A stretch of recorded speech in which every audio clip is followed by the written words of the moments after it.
Welcome back, everybody. I am Carter Sandvin, and this is the channel for Sandbox Illustration. So I am here today with my second sketch and review, which is going to be covering The Walking Dead in a sense. I'm not going to be doing it the same way that I did the Spider-Man No Way Home video, because that one, I just did a full review and critique of the movie. And when I say critique, I don't mean like mentioning the bad things, I just mean like analyzing it for its good and bad parts. I'm not going to be doing this the same way though. I'm going to be talking about The Walking Dead in more of a revisit to the show and how I feel now with it. And I'm going to say now, it's not good. It's worse than before. And it makes me really sad to even make this video, but I think it really is important for me to do because this show has such an important place in my heart that I have to talk about it one more time. And I'm also not just going to be revisiting The Walking Dead, I'm going to be revisiting a video that I have done on The Walking Dead in the past on my previous channel, but I'll be getting into that more once we get into the sketch. I don't really want to talk about any of it now. I'd much rather do that over the sketch. I believe that's all that I'm going to say for now. Let's just get right into this slightly painful discussion or revisit of The Walking Dead. Let's get to drawing and complaining. So I just want to give a quick disclaimer before we actually get into the discussion itself. This video is going to be partially scripted. It's like how I do my other ones where I more just keep bullet points, and I'm gonna try to make my points and my thoughts more of a free thought and just like what I'm thinking instead of reading off of a piece of paper. So if there's a lot of moments where I either repeat myself or kind of stumble over my words and use words improperly, I apologize for that because, like I said, most of this video is not scripted. But let's just get right into the discussion. So one thing that I want to say before we actually start talking about this show, because I hate to say it, it's mostly going to be negative points. I'm not just making negative points just to make negative points. It seems like a lot of movie review channels out there nowadays, or at least people that do movie reviews, are just kind of taking the critic route, and they're saying what's wrong with the movie or wrong with the TV show or whatever just because they understand how to make a well-made movie or a well-made TV show, but that's kind of it. I was thinking a lot about this, about why I personally always think about the problems that I see in a movie. Even when I love a movie, I always try to think about what the problems were. Even Spider-Man No Way Home, I was like, okay, let's take a step back and see some flaws with it. I realized it's because I want to make stories, and I love story making, and it's what I plan on doing with the rest of my life. So I really want to try and take every possible opportunity as a learning experience. So if I can find a flaw, I sort of do that for myself in the sense of I'm taking mental notes on things that I could either avoid or improve within my own stories that I'm going to write. Whenever I critique a movie or criticize a movie or a TV show or just a general story, it's always to help myself in becoming a better writer. But this video is not going to be the same thing. This video is going to be me almost giving a love letter, or let's call it a heartbreak letter. Let's say heartbreak letter to this show, to The Walking Dead, because The Walking Dead to me is such an important show in my life, or at least it used to be, and we're going to be getting right into that. The Walking Dead has always had a very special place in my heart because it was actually the first show ever that I fully committed myself to. Before that, I would always watch shows and kind of see what was going on, and like I enjoyed them, but they never really meant anything to me. It was more just for like time passing's sake. The Walking Dead is the first time that I watched a show and felt like the show had an emotional connection with me. The beginning of the show is some of my favorite, not just TV writing and TV show, but story writing that I've ever seen. I felt extremely connected to the characters and to the plot that was going on because the first couple of seasons were beautifully made.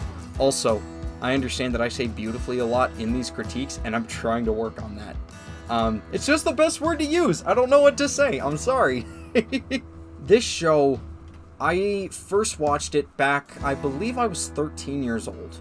I was about to start high school when I actually started watching the show, and it was already up to like season 4 on Netflix. I never watched it on cable up until like season 6 or whatever, when it was like airing live. And by the way, the pilot of the show is my favorite pilot of all time. I think that that is some of the best TV that I've ever seen. Showing Rick get into the hospital, wake up in the hospital, and end up in the apocalypse, and then going to find his family. The pilot is amazing, in my opinion. One of the best that I've ever seen. And honestly, I think that is what glued me, because it had such a good opening to great characters, you know? Every character that was shown in the pilot, I really wanted to keep figuring out what their story was going to be. So I stuck with the show for as long as I could. And I kept watching the show up until season 9. Just a little bit of season 9. And in fact, I actually mentioned this in my previous video that I've made on The Walking Dead. Not on this channel, but my previous channel, Zeke. On Zeke, I had a series called Sour Cinema, and my second Sour Cinema episode was reviewing The Walking Dead. However, I'm not entirely satisfied with that video because, for one, I didn't really discuss my own personal thoughts on the show as much as I wanted to, and also I think that the way that I structured the review was a bit odd.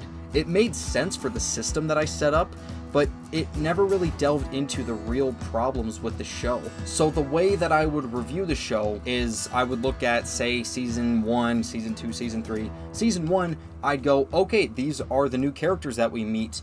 Then this is the main enemy of the season. And then it was like walker threats, group arc, and different details like that. I would discuss those and then just be like, okay, now here's my score on the season. I never really delved into my problems with the entire show as a whole, because now that I've stopped watching the show and I've taken a step back, I've started to recognize a lot of the flaws that I had with The Walking Dead without even really noticing while I first watched it, if that made any sense coming out of my mouth. So this video and this discussion, I really just want to focus on my problems that I had with the show and why I can't stick with the show now and say that it's my favorite show, because there were a lot of things that pulled me out of the experience, and I want to discuss those in as much depth as I can today. So let's get right into what I would consider the objective problems with the show. The first one that I want to discuss is not actually an objective problem that I have. I'm actually making a rebuttal on a lot of people's problems with the show that they claim that they have. So if you look around at a lot of videos on YouTube discussing, oh, why I hate The Walking Dead now, why I don't watch The Walking Dead anymore, why The Walking Dead sucks. If you look at a lot of those videos, every single one of them mentions, oh, the show is too repetitive because the group always does the same thing where they find a location and then they fight and then they lose the location and then they find a new one, blah, blah, blah. That never bothered me, and even looking back on it, I don't think it was a bad move. I could understand how the repetition does bother some people, but it didn't bother me because I never saw the show as a plot-driven show. The show was all about the characters. The main purpose of the show, in my opinion, was just seeing this group go from normal, everyday people that you'd see walking down the street to bloodthirsty survivors. So I never was bothered by the fact that each plot was kind of the same thing, because each time you saw the group grow from it and you saw them learn new lessons and new little tricks to keep themselves alive. And you saw them slowly lose their humanity and become more like ruthless savages each step along the way as they went from location to location. And so that's why the repetition has never really bothered me. And to be honest, I kind of like the repetition sometimes because it really does have the potential to introduce new characters, new enemies, and show really in like full application how the group is changed. So I did want to clarify that that's not one of the things that I'm going to be discussing, because even if I did have a problem with it, I would just be beating a dead horse, because everybody has talked about how that's a problem for them with the show.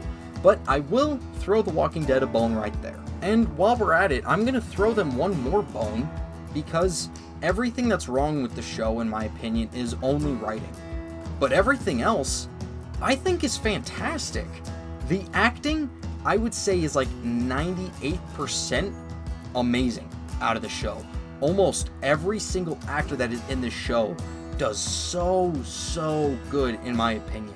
There are a lot of them that I wouldn't want to change who the actor is for the world. And everything else that comes with the show, mainly the visuals, you know?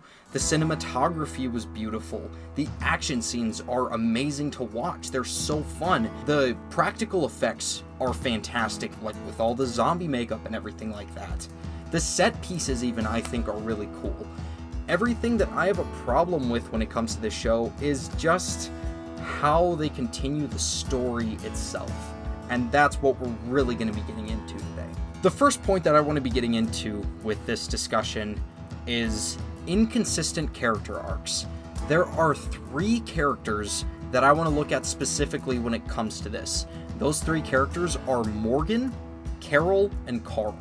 Let's look at Morgan first, because I think he is the biggest showcase of how having a show of this style, and having a show this long, to be honest, can really mess with the character's writing. And you know what? While we're at it, throw in Daryl too, because I'm going to discuss Daryl as well. So looking at Morgan, one thing that I noticed with Morgan is he suffers horribly from having a circular character arc. If you guys don't know what I mean by that, that's when a character's arc basically resets itself. So they go from point A to point B, and then from point B to point A, and they do that multiple times throughout the entire series. And this really ruined my experience with watching Morgan, who unfortunately was one of my favorite characters in the show. I loved when he came back in season 6, or I believe season 5, and we saw that he was a completely different person. That was so exciting to me, and I wanted to see that be applied much more. But how did they apply it? They just brought him back to his original state. Let me clarify with this what I mean. So the first time that we ever see Morgan is he's just a regular old survivor. He's the guy that teaches Rick how to survive in this new world when he wakes up from his coma. He's not a ruthless savage, and he's also not a complete pacifist. He's willing to kill people, he knows how to kill walkers, and that's pretty much it. He's a perfect basis for world building and exposition to help Rick through his journey.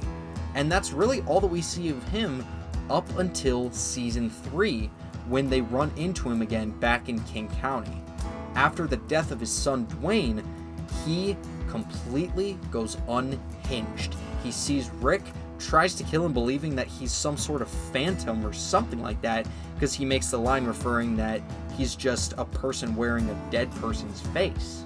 You can see throughout this entire episode that Morgan has completely lost his mind, and he kills every single person that he will run into. He set traps to kill people. He has guns rigged up to shoot people wherever he's at.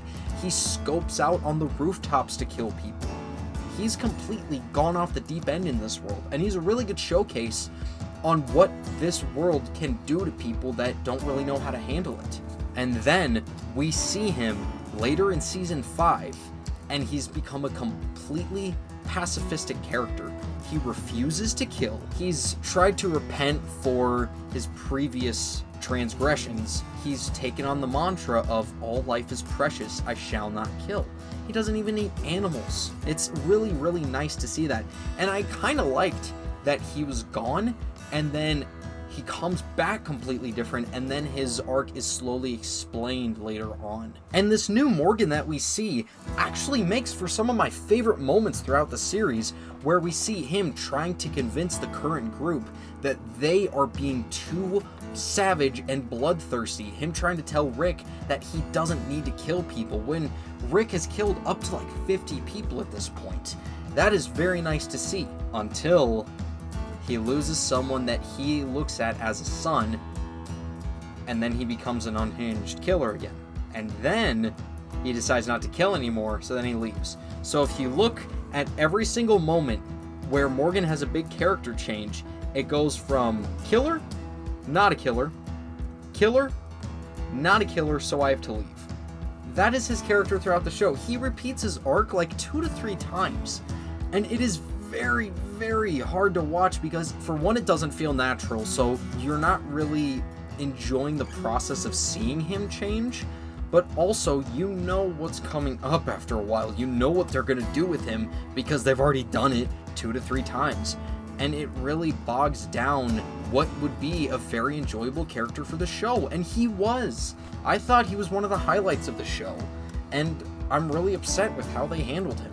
And with the way that they handled him, it just kind of comes to show the problem with having a show go on for too long is characters already have their arc completely fulfilled, so then they kind of need to just do whatever. Which is a perfect segue into Carol. Holy shit, that was fucking amazing. Oh my god, good on me. That segue was perfect. So looking at Carol Pelletier, she started out as the weak, frail woman, scared of her own shadow, referencing to Merle, to becoming an absolute badass killer in this world. She blows up Terminus, she takes out hordes all by herself. You can see that she has completely found herself in this new world. That's very interesting. Like, in contrast to Morgan, you see that she has found herself in this new world, and she's found a spot where she's almost content with herself. Not completely, because I do like when they show that a lot of stuff still does hit her very deep, like losing a lot of children that she kind of looked at as her own, like Lizzie and Mika. But overall, she has become extremely competent in this world. You know, she teaches people how to shoot, she pulls off heists. It's very fun to see. Up until the group got to Alexandria, and she had already fulfilled her arc. So what did they do with her arc? Let's just do a little role-playing as Carol to kind of explain how this goes. Carol at the beginning is all like, I don't know what I'm doing in this world. My husband is abusive, but I can't even be without him. Oh my gosh, I lost my daughter. I don't know where I'm going to go in this world. I feel completely alone. I don't feel like I'm cut out for this. Oh, look at this. I've now reached a point in my life along season 5 to 6 where I know exactly what I am doing. I have become a master of the apocalypse. I will be able to teach anybody how to survive. I taught kids how to kill walkers. I killed people without even blinking at it. And that was her arc. And it was pretty damn cool to see. And it was pulled off extremely well. The pacing of her arc was perfect. But then she just kind of decides, you know what? This person that I've become, I don't like it. I don't like what I've done, even though I've never shown any remorse for it before. Or if I have, it was extremely little, and it shouldn't be nearly enough to completely retcon my character arc. But you know what? I think it's gonna. And I'm gonna run away because I don't like killing, even though I have done it quite a few times. And a lot of those times, I didn't really blink at it until the script needed me to. They had that like list of hers where she wrote down the names of all the people that she's killed. That was never mentioned at all previously, and it goes completely against her character arc that she had before, and you could tell what was going on. They kind of ran out of things for her to do because they already did her arc, and the show was just going on too long for her, so they threw in another arc that made absolutely no sense for her character. And it's really upsetting to see because Carol was one of my favorite characters, along with Morgan. That's one thing that I'm going to note, is that these characters that I'm going to be discussing here, they are ones that I have enjoyed a lot throughout the show. And it's disappointing for me to see where they've gone throughout the show. The next one that I want to talk about is Daryl. Daryl is similar to Carol in that they finished his arc, but then they really didn't have anything else for him to do. But instead of just giving him a completely new arc, he just became an absolutely flat character by season 5 on. He went from the pathetic little jackass at the beginning who was basically just his brother's sidekick, but then after losing his brother and slowly losing people that were very important to him, he became a much more stoic figure. And I like the fact that throughout the seasons as it goes on, he gets quieter, his voice gets deeper, and he talks less, because it really does show audibly and visually that Daryl's like a man now. Carol put it the best, like, he was a kid at the beginning, he was a child. He was immature, he was reckless, he was dumb, but he's really toughened up and he's become wiser, which is really cool to see. A character like that, you wouldn't expect it. But then by the time that they got to Alexandria, he never really changed. He's always just kind of been the same character. He's never evolved in any way, he's never grown. And I'm not saying that I want them to change his arc. I really liked his arc. But it just comes to show what happens when your show goes on for just too long. Because Daryl, for a number of seasons at this point, has just kind of been the same guy and hasn't evolved from a writing standpoint in any way. And it's pretty sad. The last character that I want to talk about is Carl. Carl is one of the most interesting cases in the show, showing the lengths that a child can go to in this world, showing what a kid is actually capable of depending on his surroundings, you know? Some people would think like, oh, a kid's never gonna make it. If he's in the right environment, he could absolutely make it, and we see that. By the time that season 3 hits, we see that Carl's entire thing is like, I know what to do in this world, and I'm not taking any chances. Our group surviving is what's important. And for the longest time, you see Carl being the kid that, like, everyone kind of looks down upon, but then he shows it like, oh shit, he knows what he's doing. You see this especially in the episode, I believe it was in season 7, where he breaks into the sanctuary and he has to interact with Negan. That one is a very good one to show that Carl's got some grit. He's grown some fucking chest hair in this world, and it's a really nice character to see a kid go from just a kid who doesn't really understand what's going on to being just as competent and qualified as all the adults around him, until season 8, where they kill him off. I just need to clarify, by like season 3 onward, it really comes to show with Carl that he's not afraid to do what is best for the group. He's not afraid to, mainly killing, that's the biggest thing. He's not afraid to kill people. He may not be the best at it sometimes, but he'll absolutely do it if he needs to. And then All Out War started, and it never showed any development for him, kind of similar to Carol. Never really showed any development for him to come to the new stance of, Dad, killing's bad. We shouldn't kill them. And it's like, you killed a number of them literally in the past episode. In the season finale of season 7, he killed a couple people. While they may not have been saviors, they were the junkyard people, and he killed a couple of them, and he's killed quite a few people throughout the show. Not as much as the other people, but he's not afraid to do this, and he's never really been against it.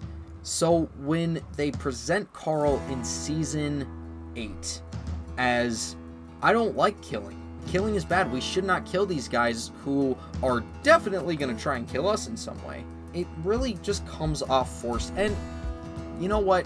Anybody can come forward and present their reasons as to why it makes sense. That's fine. Maybe they have a reason laid out. That doesn't mean that the pacing of his arc makes sense. My point is, his character takes a complete 180 from where he was. Literally in the span of 2 episodes. Going from season 7, episode 16, which is the finale of season 7, up until the pilot of season 8, his character takes a complete 180 in a matter of minutes, to be honest. And that's what his whole character is based on in season 8. And if I had to put my little conspiracy cap on, I think that the only reason that they did that with his character, which was not good writing, there may be a reason for it that you can pull out of some, I don't know, random Easter egg or whatever, but that writing, I believe, was only done to put in his death. because they wanted his death in to show the point that, oh, anybody could die in this show. So what you're saying to me is that you poorly wrote this character. You wrote him poorly. He was not written well. You ruined his writing so that you could put in a death for shock factor. I do not respect what they did with Carl at all. And that was one of the big moments that took me out of the show. It's not because they killed a character I like. I'm not making that argument. A lot of people do. I understand. But that's not what I'm doing. I am saying that they threw away a very important character, an interesting character, and a character with a pretty solid arc and an interesting arc. They threw that away for shock factor. That is my biggest issue. And in fact, that is actually a perfect segue into our next point. I'm going to call this section the Andrea effect. If you guys do not know some of the inner workings and inner politics of the show that have gone on behind the scenes, Andrea, the character that was in for season 1 through 3, she died in the season 3 finale.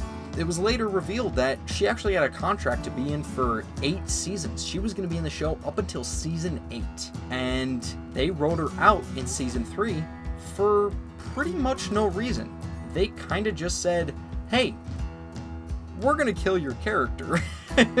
And you see this a lot with a lot of characters. And like I said, Carl was a perfect example of that. They kind of just put in a death to just put in a death because, as they say it, anyone can die in this series. I want to clarify something real quick. I understand that they have established a world where anybody can die. And I understand that. Like, no one's invincible in this world. In fact, quite the contrary.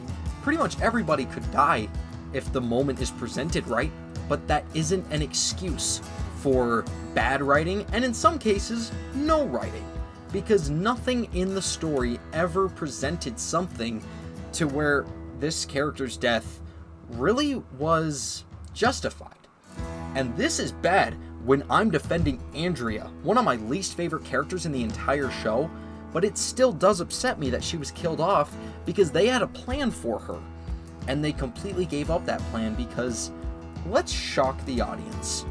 Let's sweep them off their feet with some horrible writing. And they do this with a couple of other characters too. They did this with Merle, which Michael Rooker made the point himself that he felt like Merle's motivation and arc was really rushed by the time that his death came along, where his arc really did only happen in one episode. He didn't really change until one episode, and then his death happened.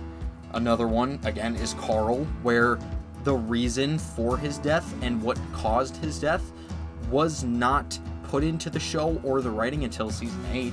And then you'll get something interesting, which this one, I guess I'll call, it's a subsection of the Andrea effect, which I'll call let's call it the Denise effect, actually. You'll get a few characters that have never really been important to the show. They are B or C characters, but then for one episode, they are randomly given the spotlight, and it's kind of jarring. Like, they made a whole episode about Denise, who was never really a big part of the show before, but they did that to make you connected to the character so that you would feel something when she was killed off later on. And they do this with a number of them. One good example would be Noah. Noah was a B character. He was a C character, but then he became a main part of the group, but he was never an A character. He was just in there to kind of give motivation to get to a certain location. Noah was nothing but a plot device. He gave nothing to the show that was well earned, and then they put him in a big moment where he was killed, and it kind of just went nowhere. Didn't really have a whole lot of meaning or impact. And in fact, even the show itself just kind of didn't mention him after his death happened. Like, a couple of episodes after he died, that was kind of it. And then he was just never really mentioned again. He was only mentioned when Glenn fought Nicholas, but again, that just kind of comes back to being a plot device. His death was really just there so that those two could fight, it feels like. There are a lot of characters in this show that were given really poor deaths. Bad deaths that did not make any sense. And in fact, one that I really want to mention is Beth. Beth is a character that I did not like at all. And for some reason, in Season 5, they decided to give half of the entire season to Beth. And this location that she was at, and the people that she was stuck with, I hated even more than Beth. The Grady Memorial police officers were some of the worst characters ever. Their acting was god-awful. The writing of the characters was not good. Everything about Grady Memorial was horrible. Other than, like, Noah was the highlight, and that is saying something. So we get this entire moment where we see that Beth is stuck with this group, and she's given this entire redemption arc of, I'm gonna break out of this hospital, I'm gonna actually make something of myself. And then once she finally gets what she wanted, she finally gets back to her main family, her main group, they kill her instantly. And this is the perfect segue. I know that I'm saying that a lot, but it's true. It's a pretty solid one. I gotta give myself a little pat on the back, if you know what I'm saying. But that's a perfect transition into my next problem with the show, which is the show really wastes the audience's time with bad characters. They brought in Grady Memorial, which I didn't like them, but there was that aspect of like, oh, maybe they'll appear at some point later on in the show, maybe they'll join in. Beth is back, maybe she's gonna have something new to her character, maybe I won't hate her. Nope. They killed Beth, and then Grady Memorial was never spoken of again. And then Noah, the only connecting dot to that previous storyline, was killed off a number of episodes later. Like, almost instantly, Noah was dead. And I promise you, this is not the only time that the show has given way too much spotlight to characters that people do not care about.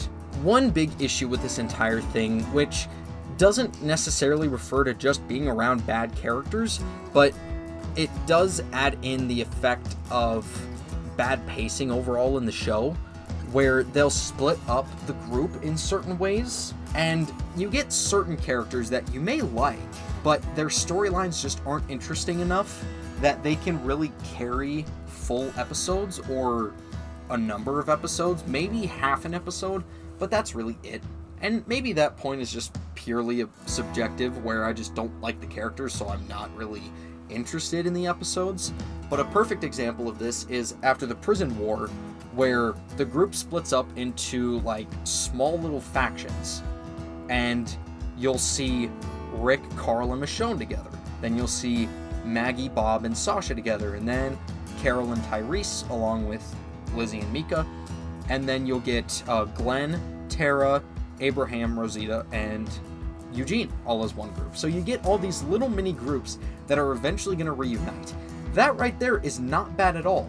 I really, really like that aspect of seeing these groups on their own journeys, and they're gonna all come back together as one force once again, and all of them overcoming and overpowering the obstacles that were presented to them before. I really do like that. The problem with it is all of their stories are not interesting enough to be on their own, because they're all just kind of doing the same thing. They're all just going on their journeys, running into some kind of obstacle or enemy that prevents the entire thing. And to be honest, the only one that was really super interesting was Rick's, because you saw a really nice connecting line between Daryl's journey and Rick's journey through the claimed people. Those are the only ones that I will give credit to. But a lot of these little groups and little factions have characters in them that, again, this is probably too personal, I really do not enjoy. Especially when you look at Glenn, Tara, Rosita, Eugene, and Tara. Did I say Abraham? Yes, I said Abraham. I believe so. I'm not sure. Glenn's group.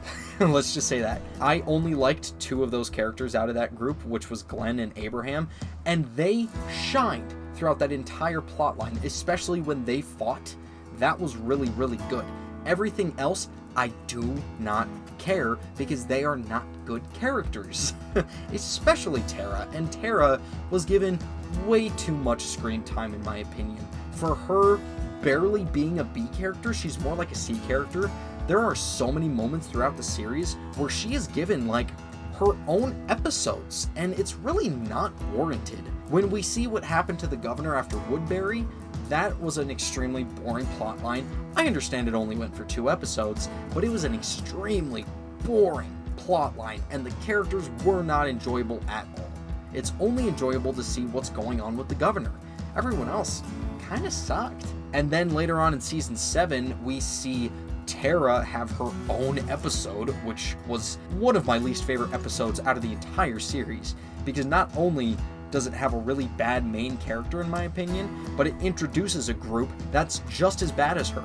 Oceanside was one of the worst groups out of the entire All Out War section of the show. Speaking of All Out War, the Junkyard people, I got so sick of seeing them, and then they had the moment of all of their deaths that they tried to make us feel for it, but we didn't, because they gave us nothing to actually care about that group for. All they did was just show a group that didn't have good writing, had terrible acting, were honestly really cringe, and I hate using that word, but it's the best fitting word, and the only reason that we should care for them is that they died. And they had this like big sentimental moment of them getting thrown into like a meat grinder. And there's like piano music playing over it, and it's hilarious because I didn't care about them. I never felt like these guys warranted any empathy from me or sympathy. The only one that did was Jadis, but that wasn't until later. She wasn't good until season 9, after all the Junkyard people were gone. This entire section of the video has been just a giant tangent, but I believe that that's all that I should say about this entire section of the video. And I want to move on to my very, very last one. Before we get into this next one, I want to make the point that I'm not going to be doing a section discussing my personal problems with the show. I've done that pretty much throughout the entire video. Every topic that I've discussed, I've thrown in my own opinions, and I think that's warranted enough. So I think once I finish discussing this last section, which by the way is the most important section, I think that's where I'm going to stop for this. But the last section that we are going to discuss is what I consider to be the biggest problem with the show overall, which is an inconsistent theme. Now, I have said it before, I am a very amateur writer. I'm a lot better than I used to be, but I could definitely get better. But I would like to think that I have a general understanding of how theme works, and I kind of have my own formula for theme, and how I like to approach the themes of my own stories when I write them. The way that I like to do it is I like to start with one general concept that has enough weight to it to where it can actually have some impact on a story, but it's broad enough that you can apply multiple dimensions to it and multiple storylines, characters, and ideas to it. So let's give an example. I am currently writing a comic right now that is about the apocalypse, and it is actually starring all the people around me that I know most. So the main characters are me, Adam, my dad, my brother, characters like that. And I was trying to think, like, what's a good theme that I could make for this story? And I was like, oh, community. So the entire story is about community, that central idea, because it's all about Adam and, I'm going to say Adam and Carter because I'm kind of thinking of them as their own characters. But Adam and Carter are working their best to try and make a community out of the current apocalyptic world, seeing that people are disheveled, they have nowhere to go, no aim, nothing to live for. They're trying to bring people together and create a broader society that can give shelter to people that need it. Their main enemy is actually a group that has a community, but it's a very corrupt community. It's very heartless. It's slave-like, to be honest. It's like a giant sweatshop how it works. And you see throughout this story, this group go from like a really dysfunctional lineup to slowly establishing law and order and societal standards. and they become a solid unit of survivors. And the way that I see it is that I want everything in this story to tie back to this idea of community in some way, so that you feel like it's a cohesive story. I've always said a story is kind of like a puzzle. You can have multiple different little pieces that are different from each other, but they all need to come together to make one broader picture. And that picture is your theme. So you could put in this character, this setting, this dialogue, this action scene, this plot line, whatever. Put in all these little things. But when they come together, they make your broader theme, or they at least all connect to your theme in some way, and that's what brings everything in your story together. And that's how I personally think that story should be written. And that's one of the issues that I've had with The Walking Dead, was I felt like there was never one solid idea that tied the entire show together. And I really think it dragged the show a lot, because when you have a general theme, like a broader idea, that's a really good way to establish your overall arc for the show.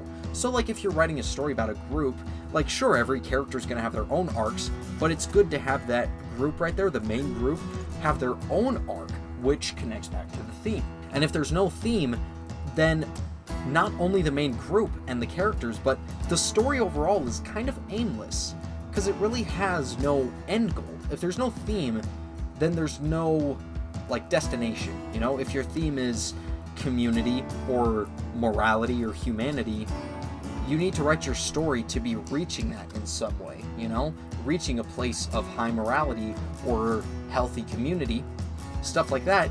If you don't have that broader theme, that's really going nowhere. And that's a big problem with the show. And in fact, I've even found that if you look at each individual villain, they kind of all present their own themes. That would be really interesting to write on, but the biggest issue is none of them are the same, so there's nothing that ties each storyline and each arc together. And I'm gonna make a point here, before someone says it, no, the theme is not survival. The plot is survival. The plot is all about the group trying to survive in the new world. The theme and the plot cannot be the same thing. That makes no sense, okay? Let's look at like a very amateur story for a second, or like a good example of a story. It's a story about a guy going to buy groceries for his wife, right? So then you've got your plot, which is driven by your character, right? What is the plot? Buying the groceries. Your character is Joe, right? And if you can figure out why he's doing this, you can figure out the theme, right? So I like to ask the question of why. So the plot is groceries are being purchased and taken home. Why? Because Joe wants to make his wife happy. That shows a character and a motivation. Why? Because he values exchanging of kind deeds in marriage and helping out your spouse. That's your theme right there, is healthy relationships and doing kind things for one another. That is the theme right there. And it shows that each point is the same. So looking at that, you can't have your plot and the theme be the same thing. That would be like saying Joe is buying groceries because of buying groceries. That makes no sense. So no, survival is not the plot. You could say humanity, you could say morality, but none of the story ties together in a way that you can actually say that it's one broader idea. If you look at, say, Randall's group, they kind of bring a unique idea of paranoia to the group, where they're kind of fighting a ghost, you know? They claim that they're fighting an entire group while really dealing with one young prisoner, which is really interesting for the show, by the way. And then you look at the governor, and that brings a detail of deception, right? He comes off as this very friendly guy, but then you see that once you pull back the veil, there's a lot of dark stuff hidden within this community and organization. And then you go and even look at someone like Negan. That's a story all about authority, you know? He claims that his authority is what's best, but then the main group claims that freedom is best for them. And if they die on their own terms, that is much better than living under a tyrant. You see all of these villains throughout the show, these main villains, bring a new idea with them. But there's not really one thing that ties all of them together. They're all kind of their own ideas. And you even see this later on with villains that honestly kind of repeat the same themes, or they bring a completely different theme. So nothing ties all of the storylines together. So the story overall just has no cohesion. There's no coherent unity throughout the entire story. What it feels like to me personally is that the writers of The Walking Dead and the creators want to have their cake and eat it too. They want to have a linear narrative about this main group, but then they also kind of want to do an anthology where you tell multiple stories. Either one of those is fantastic. I've always even considered the idea that The Walking Dead would be better if each season, kind of akin to American Horror Story, told an individual story across each season. Or you do have a story like, say, The Last of Us, where it's about one linear narrative that is really solid because they put in the work to make sure that that whole storyline is cohesive and unified. But The Walking Dead tries to do both, and in the process, all that we really get as audience members is an aimless story that drags us to places that we don't really want to be in, and overall, it just makes a disappointing experience. That is the best way that I could define The Walking Dead for me, is disappointing. What used to be my favorite show of all time, a show that honestly has inspired me as a story creator and an artist, and just given me so many ideas for upcoming stories and different concepts that I can always play with, and how to write certain characters. Some characters in the show have been written very well. Mainly Rick, the main character, I think was written beautifully in the show. But everything else with the show has just made it so hard to stick with it. Whether it's characters that we don't care about, or it's plot lines that are cut prematurely, or it's deaths that are not worthy of being in the show yet. All of these different aspects come together to just make a very heartbreaking show. I want to make this last point here that I don't even want to rate the show or do anything like that. I'm not here to critique the show. I'm here to revisit it coming from the standpoint of a longtime fan who honestly has to step away and say that he's no longer a fan of The Walking Dead.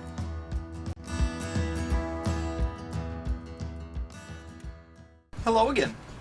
It is this beautiful face talking to you once more. So this is the sketch that I have up here for The Walking Dead, along with my revisit to the show itself. First off, I want to talk about this sketch before we get through it. One thing I will note, I do see how, I'm just going to say it, amateurish the smoke looks, but with what I was working with originally, because I'm not going to lie, my lines really throw it off. But I think it looks pretty nice for what I had. The sky looks really good, looks like a nice sunset. And also, I just want to make a disclaimer, the spots on people's skin is supposed to be dirt. It's not vitiligo. And the blood looks really good too. But overall, I'm just really happy with this sketch, mainly because it is the first one that I've done where I've implemented my new style changes. I know that it doesn't look too different than most of my sketches, but the biggest note for one is the difference in line thickness. I tried to make the lines on characters thicker this time, where you would lose some of the fainter detail overall. You kind of sacrifice that, but I get a much more solid look with my lines, especially if you look at Negan here. I think his head looks really, really good for how thick all of the lines are. And I tried to go with a thicker silhouette line, which is that big black line that covers the whole body. And I took away some of the other face details that were normally there. I just think it works. I think it looks really, really good. Like, for instance, I took away those dashes that are at the top of eyelids. I had those there before to indicate where the eye socket was at, where like the eye socket started and ended. I had those there before, but I thought that I would try without them. And while it does look a bit flatter overall, I think I really do like it. Especially in some shots, you see that there's still an indication of the eye socket. Like if you look at Daryl over here, you have the little bit of the shadow coming up to the brow, and it follows the line of the socket pretty well. And hair, I tried to make simpler in its detail. I tried to get rid of so many sporadic hair strands in hair. Even when you have a messy hairstyle, I wanted to tone it down so that you still have division in the hair, but it's at a much cleaner level. Like Carl's hair, for example, or even Daryl's. You know, Daryl's kind of notorious for having that really like thick, mangy hair, and I did that, but I still think I kept it at a level where it's not too busy, if you know what I mean. But that is the sketch. I do just want to make a small note on the review itself. That was way more sad than I wanted it to be. Or actually, no, I wanted it to be that sad. Or not even. No. It's just, that's just how it was, because that's just how I feel about the show now. Unfortunately, it's lost my grasp. You know, it used to have it. I never thought that it was a perfect show. Granted, at the time, I had like no knowledge of writing or story making like I do now. But back then, like, I could still sense some of the parts that were unenjoyable, slowed down the story, didn't have my attention. But it still was a very important show to me because, for one, I've always been fascinated by apocalyptic stories, and I do think that this is one of the best. Overall, the apocalypse I really like. While it may not be the most original apocalypse idea, something about just the overall style and aesthetic of the show was what always grabbed my attention. I mentioned this before in my Sour Cinema that I had on my Zeke channel. A lot of the times the show felt like an old western show. For one, you have the sheriff at the beginning, but it's out in the woods a lot, and you get these run-down looking cities, and it was very grainy looking, you know, had a bit more of that dimmed down look to it, browner, grayer. I really thought it looked nice for most of the time, and the show just resembled that a lot with the set pieces that they were in, and it helps that they were in the South too. That is one of the best credits that I will give to the show, is its style was immaculate. And in fact, I think you see that the times when the show is at its worst is when it breaks that style. I mentioned in the review the whole section with the Grady Memorial and Beth. It lost that feel to it. That was one of the things that drew me out of it, was it didn't feel like they were in an apocalypse story at that point. Well, there were plenty of other things that I had a problem with during that section, but that was one of the things that made it lose my attention, you know? And later on in the show, when you see these bigger places and you see different characters and new styles, it looks odd, and it doesn't work for me. Fear the Walking Dead goes too far with it, I think, to the point where sometimes it gets kind of dumb. You know, like, isn't there that one character who's just a straight up cowboy? That is something about the show, is it did have a very nice aesthetic to it, if I haven't repeated myself enough. But that is just me. I actually do want to know, because I know that The Walking Dead used to be one of the biggest shows out there, the biggest show out there. I want to know if people disagree with me. I want to know if they agree with me, if they hate it more than me, if they like it more than me. I want to know. I want to know what people think. So go ahead and let me know, and I would love to hear it from you guys. But I think that's all that I have to say. So thank you guys so much for watching. This was Carter Sandvin with Sandbox Illustration. Make sure to check in the description for links to more of my content. Then like the video, comment on it, and subscribe for weekly art-related videos. Anyways, have fun, dudes.